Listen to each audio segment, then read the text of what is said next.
Zee 24 तास एक पाऊल पुढे। नाशिक विधान परिषद निवडणुकीत मनसेने शिवसेनेच्या उमेदवाराला पाठिंबा दिल्यामुळे चुरस वाढली आहे। त्यामुळे या निवडणुकीतली समीकरणं बदलण्याची शक्यता वर्तवली जाते।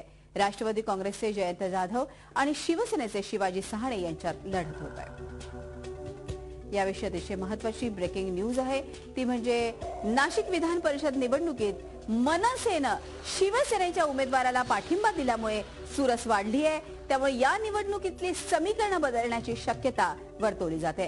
राष्ट्रवादी काँग्रेसचे जयंत जाधव आणि शिवसेनेचे शिवाजी सहाणे यांच्यात आता खरी लढत होणार आहे। मनसेची भूमिका कालच आदरणीय राजसाहेबांनी जाहीर केल्यावर सांगितली की शिवसेनेच्या उमेदवाराला आपण मतदान करणार आहोत आणि त्या पद्धतीने आज सर्व महाराष्ट्र निवडणुकीचे मतदार जे आहेत, सर्व नगरसेवक, जिल्हा परिषद सदस्य, सर्व शिवसेनेचे उमेदवार आज मतदान करणार।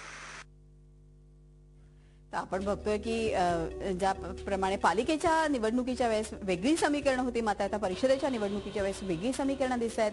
मनसेने शिवसेनेच्या उमेदवाराला पाठिंबा दिल्यामुळे अर्थातच आता त्याच्यामुळे चुरस निर्माण झाली आहे। या निवडणुकीतली समीकरणं बदलण्याची शक्यता देखील वर्तवली जाते आणि खरी लढत जर का आपण म्हटलं तर राष्ट्रवादी काँग्रेसचे जयंत जाधव आणि शिवसेनेचे शिवाजी सहाणे यांच्यातच परिषदेच्या निवडणुकीत लढत असणार आहे। याविषयी ब्रेकिंग न्यूज आहे। नाशिक विधान परिषद निवडणुकीची चुरस वाढलेली आहे, वेगळी समीकरणं दिसत आहेत आणि मनसेने शिवसेनेच्या उमेदवाराला पाठिंबा दिल्यामुळे चुरस अधिकच वाढली आहे। विधान परिषदेच्या स्थानिक स्वराज्य संस्थांच्या 6 जागांसाठी मतदानाला सुरुवात झाली आहे। काँग्रेस आणि राष्ट्रवादीने ही निवडणूक प्रतिष्ठेची केली आहे। आघाडीतील दोन्ही पक्ष प्रत्येकी 3-3 जागा लढवत आहेत। उमेदवारांचं आव्हान काँग्रेस समोर आहे।